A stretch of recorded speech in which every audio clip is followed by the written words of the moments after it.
Welcome back, guys. My name is Patrick. This is the Fanatic Rundown, and the good times, well, I guess they couldn't last. The Edmonton Oilers fall 7-3 tonight to the Minnesota Wild, and it was an ugly, ugly start. I think three of the first five shots on goal went in on Mike Smith. He did not look good to start the game, but in Mike Smith's defense, the Oilers were giving up grade A chances on him. All in all, just a terrible start to the hockey game.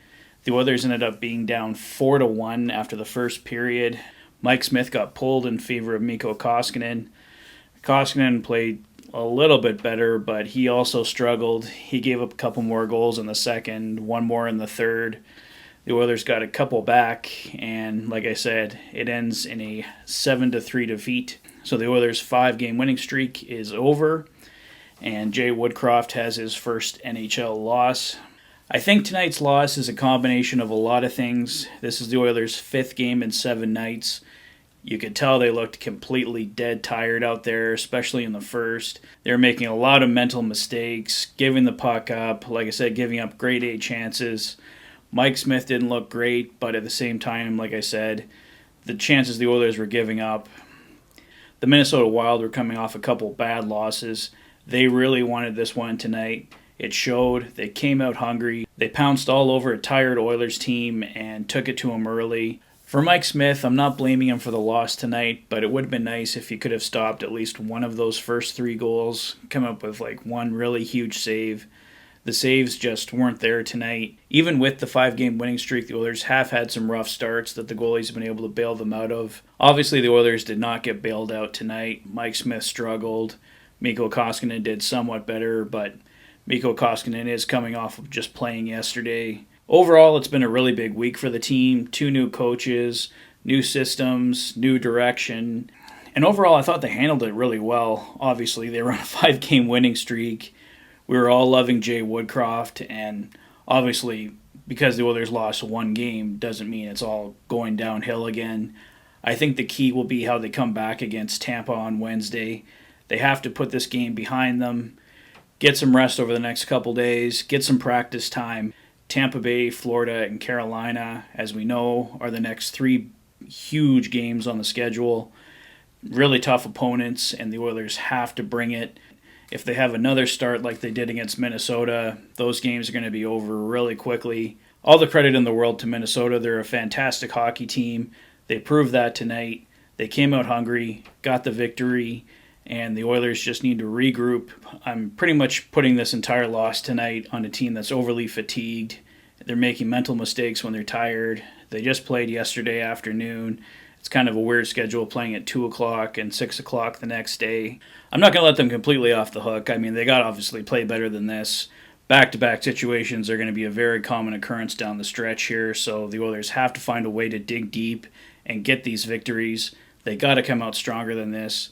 I did like their fight back in the second period. It didn't work, but they did come out stronger. They didn't just fold in this game, so that was good to see. It certainly wasn't their strongest comeback performance of the year or anything like that, but I didn't feel like they completely folded and just let Minnesota take the game.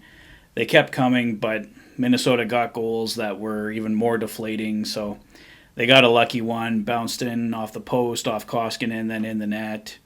Some nice goals, too, also from the Wild. So Minnesota definitely deserved this game. The Oilers just have to use this as a learning opportunity. Like I said, get some rest, get some practice time in, and come back strong against Tampa.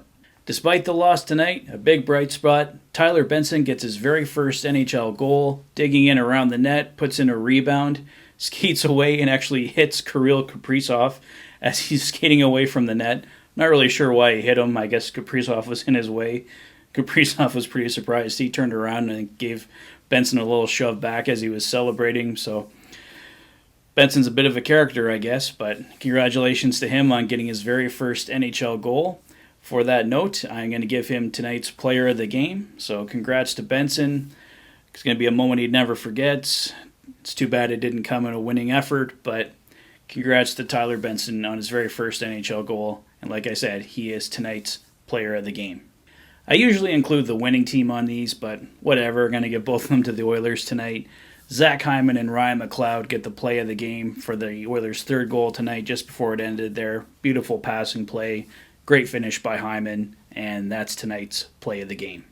Well, guys, the winning streak is snapped. Jay Woodcroft has his first NHL loss. It sucks, but let's just hope the Oilers can regroup with a strong game against the Tampa Bay Lightning on Wednesday. But in the meantime, you guys can look forward to the very first episode of the Fanatics podcast with myself and my good buddy Mike. We're going to shoot that tomorrow and should be released tomorrow for you as well. We're going to talk the latest rumors, the hiring of Jay Woodcroft, some ideas I have for Ken Holland and Keith Gretzky, and more. So you can look forward to that tomorrow, guys. In the meantime, let me know your thoughts on the game in the comment section below. If this is your first visit to the channel and you like what you see, please consider liking and subscribing for all the latest Oilers content. You've been watching the Oilers Fanatic. Thanks for being a fan. Enjoy the rest of your weekend, guys, and I will see you tomorrow for the Fanatics podcast. Have a great night, guys. Take care.